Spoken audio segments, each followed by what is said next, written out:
저는 올해 43입니다. 지방 공기업에서 일하고 있고 결혼한 지는 11년이 넘었습니다. 제 아내는 동갑내기인데 결혼 전에는 초등학교 교사로 일하다 아이가 태어나면서 일을 그만뒀습니다.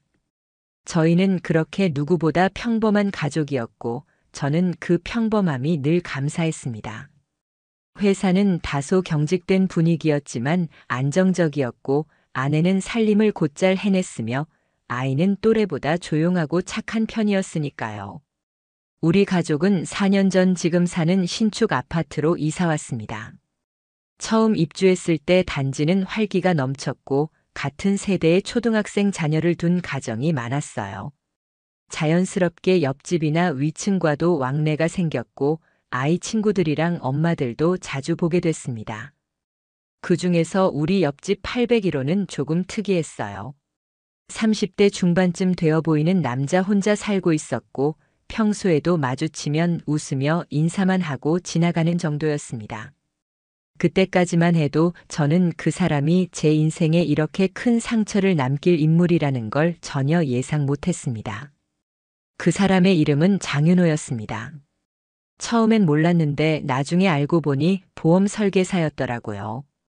단지 내 주차장에서 만난 적이 몇 번 있었고 마트 가는 길에 로비에서 마주친 적도 있습니다. 첫인상은 참 깔끔하고 친절한 사람이었어요. 말투도 부드럽고 사람을 편하게 해주는 느낌이 있었습니다. 하지만 저는 그때마다 별 생각 없이 그냥 저 사람 말 참 예쁘게 하네 정도로만 생각했어요. 그때까지만 해도 대수롭지 않게 생각했지만 그건 저의 방심이었습니다. 문제는 제가 집에 없을 때 생겼습니다. 평일엔 늘 늦게 퇴근했고 가끔은 야근이나 출장도 있었습니다. 아내는 주로 아이 학교 시간에 맞춰 집에 있었고요. 장윤호는 낮 시간에 종종 집에 있더라고요. 그때부터였어요. 아내가 옆집 아저씨가 보험 설계사래. 요즘 이런 것도 많이 알려준다더라면서 저에게 보험 리모델링을 이야기하더라고요. 저는 사실 보험에 별로 관심이 없었습니다. 그냥 들어둔 거 유지하는 정도였죠. 그런데 아내가 자꾸만 이건 너무 오래된 거니까 바꿔야 한다라든가 요즘은 이런 보장이 필수래 같은 말을 하더라고요. 저는 바쁜 것도 있고 귀찮아서 그냥 알아서 해 하고 넘겼어요. 그게 실수였던 겁니다. 아내는 점점 그 사람과 자주 연락하게 됐고 단순한 보험 상담을 핑계로 낮 시간에도 그 사람 집에 다녀오곤 했습니다. 어느 날은 문득 이상한 기분이 들어 퇴근 시간을 앞당기고 일찍 집에 들어갔는데 아내가 없더라고요. 아이는 방에서 혼자 유튜브를 보고 있었고 아내는 전화도 안 받았습니다. 약 20분 뒤 문 열리는 소리에 나가보니 아내가 놀란 표정으로 들어왔습니다. 마트에 갔다 왔다는 말만 남기더라고요. 그날 저는 아내의 휴대폰을 몰래 봤습니다. 비밀번호를 몰라서 열지는 못했지만 문자 알림이 떠 있었어요. 오늘 이야기 너무 좋았어요. 다음 주에도 기대할게요라는 메시지였습니다. 다름 아닌 장윤호에게서 온 문자였습니다. 제 가슴이 찢어지는 것 같았습니다. 그날 밤 아내에게 아무 말도 하지 않았습니다. 하지만 머릿속은 계속 돌고 있었습니다. 오늘 이야기 기대할게요. 그게 도대체 무슨 의미인지 도무지 납득이 가지 않았습니다. 며칠 동안 아무 일 없는 척 아내를 관찰했습니다. 저는 그때부터 퇴근 시간을 조절하고 집 근처에 머물며 아내의 움직임을 살폈습니다. 그러던 어느 날 아내가 혼자 외출하는 걸 따라 나섰습니다. 아파트 단지를 한 바퀴 돌다가 그대로 옆집으로 들어가더라고요. 저는 눈앞이 캄캄했습니다. 단순한 보험 상담을 핑계로 아내는 옆집에 아무렇지도 않게 들어가 있었던 겁니다. 30분이 지나도 나오지 않았습니다.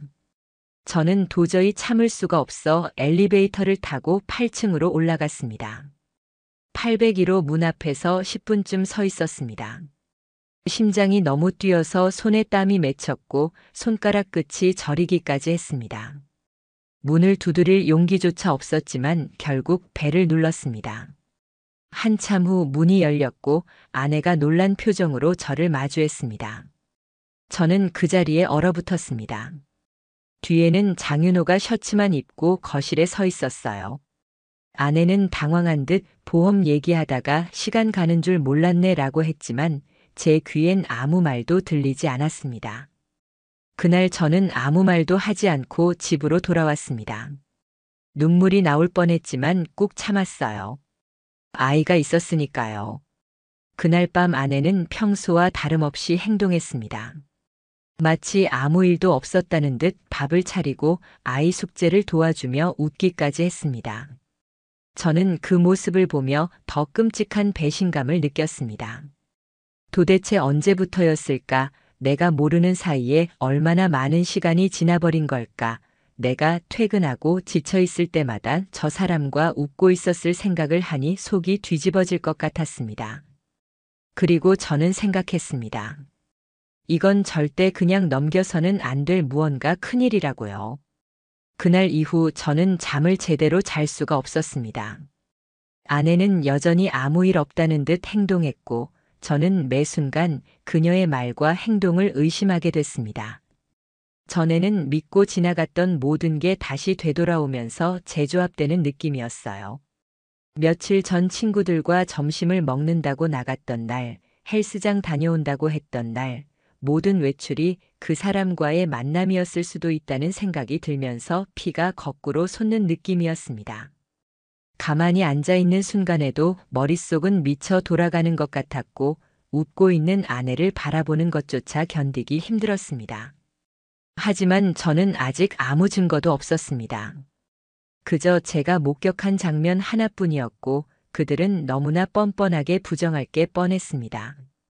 그래서 저는 아내의 핸드폰을 들여다보기로 결심했습니다.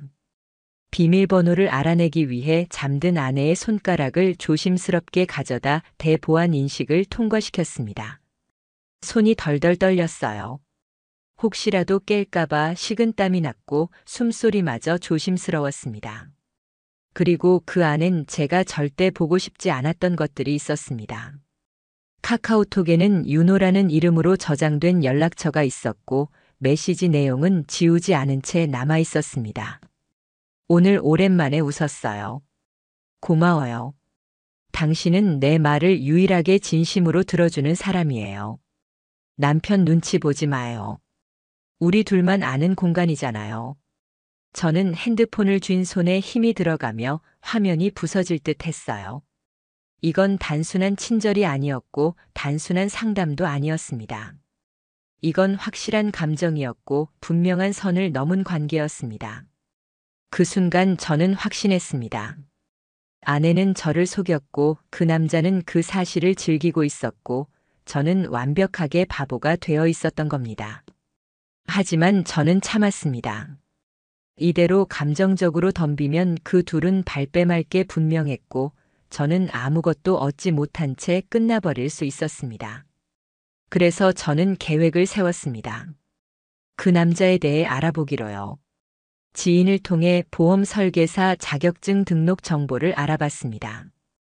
장윤호 37세, 근무지는 근처에 있는 중소보험 대리점이었고 2년 전부터 본격적으로 영업을 시작했다고 되어 있었습니다. 가장 중요한 건 그가 소문으로도 이미 여자 고객과 친한 설계사로 너무 유명했다는 것이었어요. 지인의 말에 따르면 저 사람 조심해야 해요. 여자를 너무 자연스럽게 다뤄요. 옆집 아줌마들이 전부 고객이래요. 라는 말까지 들었습니다. 머리가 띵했어요. 그럼 아내만이 아니었을 수도 있다는 건가요? 이미 이런 일이 반복돼 왔던 사람이 우리 집 옆집에 살고 있었고 저는 그걸 전혀 눈치채지 못한 채 가족을 맡긴 것이었습니다. 그날 밤 저는 아내 몰래 작은 녹음기를 하나 샀습니다. 그리고 며칠 뒤 아내의 핸드백 속에 몰래 숨겨뒀습니다. 처음엔 망설였지만 증거가 있어야 법적 대응이 가능하다는 말을 되새기며 스스로를 설득했습니다. 그리고 결과는 충격 그 자체였습니다. 녹음기엔 아내와 장윤호가 나눈 대화가 고스란히 담겨 있었습니다. 그들은 제가 없는 낮 시간을 이용해 아파트 근처 카페에서 만나 이야기를 나누고 있었고, 내용 대부분은 남편인 저에 대한 불만이었습니다. 그 사람은 내 말을 들으려고 하지도 않아. 이 집에서 나라는 존재는 그냥 집안일 담당일 뿐이야. 넌 다르니까, 넌 나한테 집중해주니까 좋아. 제가 가장 분노했던 건 그 남자의 대답이었습니다. 내가 널 소중하게 아껴줄게. 그 사람은 널 몰라. 너는 더 행복할 수 있어. 아내가 흐느끼듯 웃으며 대답했어요. 그 말을 들으니까 살 것 같아. 저는 이걸 들으면서 주먹을 쥐고 이를 악물었습니다. 한때 제가 사랑했던 사람이, 저와 아이를 함께 꾸렸던 그 아내가 다른 남자 앞에서 그런 말을 하고 있었다는 사실에 가슴이 갈기갈기 찢기는 것 같았습니다. 그날 이후 저는 모든 것을 정리하기로 결심했습니다. 이건 단순한 배신이 아니었습니다. 이건 의도적이고 반복적인 기만이었고, 저를 완전히 무시한 채 자신들의 감정에만 취한 두 사람의 탐욕이었습니다. 저는 변호사를 만나기로 했습니다. 불륜 증거, 상간남 소송, 이혼, 양육권, 위자료, 이 모든 단어가 이제부터 제 삶의 키워드가 되리라는 걸 알고 있었습니다. 그 다음 날 저는 회사를 조퇴하고 서울 강남에 있는 한 이혼 전문 변호사 사무실을 찾았습니다. 문을 열고 들어가는데 심장이 너무 뛰어서 목소리가 떨릴 정도였어요. 상담실에 앉아서 처음 입을 뗄 때 눈물이 쏟아질 뻔했습니다. 저는 스스로를 꽤 단단한 사람이라 생각했지만 이 순간만큼은 그저 무너진 남편이자 배신당한 가장이었을 뿐이었어요. 변호사는 말했습니다. 불륜이 사실이라면 상간남 소송이 가능합니다. 증거는 얼마나 확보하셨나요? 저는 핸드폰 문자 캡처와 녹음된 대화 파일을 조용히 꺼내 보였습니다. 변호사는 고개를 끄덕였습니다. 상당히 유효한 증거입니다. 상대방은 법적으로 불리한 위치에 놓이게 될 겁니다. 문제는 아내분이 부정하고 나올 가능성이 크다는 점이에요. 추가적인 증거가 필요합니다. 둘이 함께 있는 장면이 촬영된 영상이나 위치 추적 기록이 있으면 좋겠네요. 저는 돌아오는 길에 마음을 단단히 먹었습니다. 더 이상 감정만으론 이 상황을 끝낼 수 없다는 걸 알았고, 그 사람들처럼 이중적인 얼굴로 살아야 한다는 것도 깨달았어요. 그날 밤 저는 아내에게 일부러 다정하게 대했습니다. 늦게 들어오느라 고생했겠다고 말했고, 요즘 많이 힘들지 않냐며 아이 이야기를 꺼내 웃기까지 했습니다. 그녀는 처음엔 의아해 하더니 금세 풀어진 듯 행동했어요. 그 뻔뻔함이 참을 수 없을 정도로 역겨웠지만 저는 꾹 참았습니다. 며칠 뒤 저는 차량에 GPS 위치 추적기를 설치했습니다. 아내 차량의 하부에 자석형으로 부착하는 소형 추적기였고, 휴대폰 앱으로 실시간 위치를 확인할 수 있었습니다. 설마 했지만 그날부터 그녀는 매주 수요일과 금요일 오전 10시에서 낮 12시 사이 같은 장소에 차를 세웠습니다. 그곳은 우리 집에서 차로 15분 떨어진 고층 오피스텔이었습니다. 저는 의심을 확신으로 바꿨고 그 오피스텔 건물 앞에 차를 대고 기다렸습니다. 금요일 오전 10시 15분 아내의 차량이 나타났고 그 뒤를 따라 검은색 차량 한 대가 슬며시 들어섰습니다. 그 차에서 내린 사람은 바로 장윤호였습니다. 그들은 주차장에서 서로 자연스럽게 인사했고 같이 엘리베이터를 타고 올라갔습니다. 저는 그 광경을 차 안에서 지켜보면서 이를 악물었습니다. 증거를 확보해야 했기에 따라가진 않았고 대신 건물관리사무소를 통해 CCTV 열람 요청을 준비하기로 마음먹었습니다. 집에 돌아와 저는 더 이상 참을 수 없었습니다. 저녁을 먹으며 저는 조용히 말을 꺼냈습니다. 너 요즘 장윤호랑 자주 만나지? 아내는 젓가락을 멈췄고 제 얼굴을 멍하니 바라봤습니다. 무슨 소리야? 그냥 보험 때문에 한두 번 봤을 뿐이야. 그 말이 제 분노를 터뜨렸습니다. 그냥 보험? 그럼 이 문자들은 뭐고 이 녹음은 뭐야? 너희 둘이 우리 둘만 아는 공간이라는 말은 보험이랑 무슨 상관이야. 아내는 처음엔 부정하더니 결국 고개를 푹 숙였습니다. 그 사람은 나한테 관심 가져줬어. 당신은 날 보지도 않았잖아. 나를 그냥 엄마로만 취급했잖아. 저는 주먹을 꽉 쥐었습니다. 그래서 다른 남자랑 오피스텔까지 가서 숨어 만나도 된다는 거야? 아이한테는 뭐라고 설명할 건데. 내가 그동안 우리 가정을 얼마나 망가뜨려 왔는지 알기나 해. 그날 밤 아내는 거실에서 잤습니다. 저는 아이 옆에 누워 천장을 바라보며 생각했습니다. 결혼 11년 동안 저는 정말 열심히 살았습니다. 회식 자리에선 늘 가족 핑계로 빠졌고 주말마다 아이와 놀아줬고 아내가 힘들다 하면 출장도 드렸습니다. 그런데 그 모든 시간이 이 사람에겐 무관심이었답니다. 가슴이 찢어지는 기분이었습니다. 며칠 후 저는 변호사에게 최종 증거들을 전달했고 상간남 장윤호에 대한 소장을 접수했습니다. 3천만 원의 위자료 청구 소송이었고 동시에 이혼 절차도 진행하겠다는 서류도 준비했습니다. 아내에겐 아직 말하지 않았습니다. 그날이 오면 직접 판결문을 안겨줄 생각이었기 때문입니다. 그리고 저는 장윤호 회사로 내용 증명을 보냈습니다. 불륜 당사자와의 관계를 명시했고 법적 조치가 진행 중임을 공식 통보했습니다. 그가 어떻게 반응할지 궁금했습니다. 그의 상사가 이걸 어떻게 받아들일지도 말입니다. 그렇게 저는 그들의 뒤통수를 제대로 쳐버릴 준비를 마쳤습니다. 이제는 절대 물러서지 않을 겁니다. 무너진 건 제 신뢰였고 그 책임은 반드시 누군가가 져야 하니까요. 소송장이 접수된 날 아침 저는 휴대폰에 문자 하나를 받았습니다. 장윤호 씨께 내용 증명이 발송되었습니다. 등기 도착일은 내일로 예상됩니다. 그 문자를 보는 순간 저는 손이 떨렸어요. 기다려온 순간이었지만 막상 시작되자 심장이 조여들 듯 불안함도 몰려왔습니다. 이제 되돌릴 수 없는 강을 건넜다는 걸 실감했기 때문입니다. 다음 날부터 장윤호는 우리 집 문 앞에 나타나기 시작했습니다. 그는 아침 8시부터 초인종을 눌렀고 문을 열지 않으면 문자와 전화를 연이어 보냈습니다. 형님, 오해십니다. 말씀 좀 나눕시다. 제가 진짜 그런 의도는 아니었습니다. 부탁드립니다. 한 번만 얼굴 보고 말씀드릴게요. 형님이라는 표현에 욕이 튀어나올 뻔했습니다. 이 인간은 끝까지 사람을 기만하려 들고 있었어요. 오피스텔까지 드나들던 사람이, 감정이 실린 메시지를 주고받던 사람이 어떻게 그런 의도는 아니었다고 말할 수 있는 건지 저는 이해가 안 됐습니다. 저는 모든 연락을 무시했습니다. 대신 그의 회사로 추가 증거를 보냈습니다. 오피스텔 건물 CCTV 화면 캡처, 장윤호 차량 번호와 아내 차량의 출입 기록, 대화 녹취록, 그 모든 것이 담긴 파일을 PDF로 정리해 보냈습니다.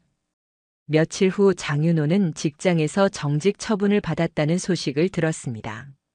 그의 고객 중 일부가 그와의 상담 중 불쾌했던 일을 폭로했고 회사는 더 이상 그를 감싸줄 수 없다는 입장을 밝힌 것이었죠. 그의 직장 동료였다는 한 지인은 저에게 메시지를 보냈습니다. 그 사람 여자 관계로 말 많았어요. 이제야 일이 터졌네요. 아내분도 조심하셔야 할 거예요. 소문은 금방 퍼지거든요. 그 말을 듣고 저는 등골이 서늘해졌습니다. 지금까지는 우리 집 안에서만 벌어진 일이라고 생각했는데 이제는 사회적인 망신과 도덕적 파산이라는 무게까지 느껴졌기 때문입니다. 하지만 멈출 수는 없었습니다. 그들이 제 가족에게 저지른 일에 비하면 이건 당연한 대가였습니다.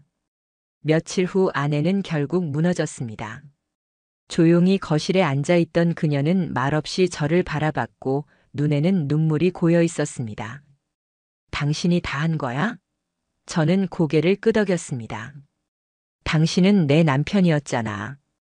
그 말을 들은 순간 저는 화가 치밀어 올랐습니다. 그래, 남편이었다. 그런데 넌 내 아내였냐? 넌 내 곁에 있었지만 나를 철저히 속였고 우리 아이에게 거짓말을 하면서 다른 남자와 정을 나눴어. 지금 와서 그런 말할 자격이 너한테 있어? 아내는 말을 잇지 못했고 고개를 떨구었습니다. 그녀가 무릎을 꿇고 울기 시작했을 때 저는 차갑게 돌아섰습니다. 불쌍하다는 생각조차 들지 않았습니다. 이건 후회가 아니라 발각된 것에 대한 공포였고 진심 어린 사과는 끝내 나오지 않았습니다. 며칠 후 법원에서 첫 조정일이 잡혔습니다. 아내는 혼인 파탄의 원인을 인정했고 장윤호는 사과문을 써서 제출하며 위자료 금액 감경을 요청했습니다. 그러나 저는 단호했습니다. 감정적 보복이 아니었습니다. 그가 내 가족을 무너뜨린 명백한 가해자라는 사실을 인정받고 싶었습니다. 그날 저녁 아파트 커뮤니티에 익명의 글이 올라왔습니다. 801호 보험사 장씨 입주민과 부적절한 관계, 법적 소송 진행 중. 이 글은 금세 단지 저녁에 퍼졌고 얼마 지나지 않아 장윤호는 짐을 싸서 이사를 나갔습니다. 그의 문은 텅 빈 채로 남아 있었고 벽에는 입주민들이 붙인 포스트잇이 붙어 있었습니다. 당신이 무너뜨린 건 가정입니다. 우리 아이들 보기 창피하지 않으세요? 2번 다시 이곳에서 얼굴 보이지 마세요. 그 광경을 보면서 저는 말할 수 없는 감정을 느꼈습니다. 상처받은 건 저였지만 그 상처는 결국 공론화의 힘으로 사회적 응징으로 이어졌던 것입니다. 그리고 저는 변호사를 통해 아내에게 이혼 절차에 동의하라는 문서를 전달했습니다. 양육권은 제가 가지기로 했고 아내는 자발적으로 친권을 포기하겠다는 확인서를 제출했습니다. 더는 아이 얼굴을 볼 자격도 없다는 걸 스스로도 인정한 거겠죠. 아이에게 이 모든 걸 어떻게 설명해야 할지 며칠 동안 밤잠을 설쳤습니다. 하지만 결국 말했습니다.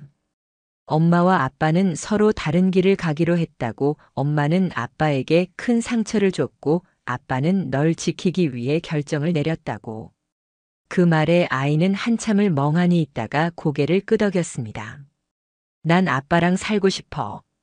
그 순간 저는 목이 메어 말을 잇지 못했습니다. 그래, 난 너 하나만 지키면 돼. 내 전부였던 가족은 무너졌지만 내가 나의 미래야.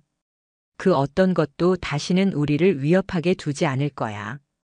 이혼 조정이 마무리되고 위자료 청구 소송 판결이 내려진 날, 저는 법원 앞에서 잠시 하늘을 올려다봤습니다. 계절은 어느덧 가을이 되어 있었고 쓸쓸하게 떨어지는 은행잎처럼 제 마음속에서도 뭔가가 사라져갔습니다. 아마도 11년 동안 붙잡고 있었던 가정이라는 단어였겠죠. 이제는 과거가 되어버린 그 시간들을 한 장씩 넘기듯 저는 조용히 되뇌었습니다. 장윤호에 대한 상간남 소송 판결문은 피고는 원고의 배우자와 부정한 관계를 지속하여 원고의 혼인관계를 파탄에 이르게 한 사실이 인정된다. 이에 피고는 원고에게 위자료 3천만 원을 지급하라 문장으로 요약되었습니다. 이 판결문은 제게 단순한 돈의 문제가 아니었습니다. 그동안 무너졌던 자존심 짓밟힌 신뢰, 그리고 가장으로서의 역할이 송두리째 흔들렸던 그 시간을 국가가 법적으로 인정해준 하나의 정의였습니다. 그 후 장윤호는 업계에서 완전히 퇴출당했다는 소식을 들었습니다. 다른 지역으로 옮겨가려 했지만 경력 조회에서 문제가 불거졌다고 하더군요. 입주민 단톡방에서도 그와 관련된 이야기는 더 이상 언급되지 않았습니다. 사람들은 시간이 지나면서 잊었지만 저는 절대 잊지 않았습니다. 그리고 잊지 않기로 했습니다. 아내는 이혼 후 몇 달간 저에게 연락을 시도했지만 모두 무시했습니다. 한 번만 얼굴 보고 이야기하자. 아이만 보고 싶다. 너무 보고 싶어서 미치겠다. 그녀는 그렇게 수많은 감정의 언어로 저를 흔들려 했지만 저는 단 한 번도 흔들리지 않았습니다. 그건 미련이 없어서가 아니라 제가 아이에게 더 이상 거짓된 가정을 보여줄 수 없었기 때문이었습니다. 민서는 어느새 초등학교 5학년이 되었고 아침마다 도시락을 싸고 숙제를 봐주며 저는 한 번도 안 해봤던 엄마의 역할까지 도맡아 했습니다. 생각보다 쉽지 않았습니다. 하지만 그만큼 보람도 컸습니다. 가끔 아이가 물었습니다. 아빠는 외롭지 않아? 그 말에 저는 웃으며 대답했어요. 너랑 함께 있어서 괜찮아. 그 말은 거짓이 아니었습니다. 진심이었습니다. 민서가 제게는 새로운 희망이자 내가 이겨낸 인생의 증거였으니까요. 회사에서도 변화가 있었습니다. 그동안 묵묵히 일했던 저를 팀장이 인정해줬고 작년 말에는 실장으로 승진도 했습니다. 직원들과의 회식 자리에선 가끔 술잔을 들고 말했습니다. 세상엔 참 다양한 인간이 있어. 믿어선 안 될 사람을 잘못 들이면 그 대가가 얼마나 큰지 내가 알아. 그리고 꼭 덧붙였어요. 하지만 결국 사람은 사람답게 살아야 한다. 끝까지 정직하게 끝까지 진심으로. 배신은 순식간에 찾아오지만 그 배신을 인정하고 바로 잡는 데는 엄청난 용기와 시간이 필요합니다. 불륜을 저지른 사람은 단순히 사랑에 빠진 게 아닙니다. 누군가의 신뢰를 짓밟고 누군가의 가정을 부쉈고 아이의 세상을 망가뜨린 가해자입니다. 저는 그 가해자에게 정당한 책임을 물었고 그 대가를 끝까지 받아냈습니다. 그리고 그 과정을 통해 스스로를 다시 일으킬 수 있었습니다. 이제 저는 더 이상 피해자가 아닙니다. 저는 살아남은 사람입니다. 그리고 제 아이와 함께 다시는 그런 일이 벌어지지 않게 더 단단한 가정을 만들어가고 있습니다.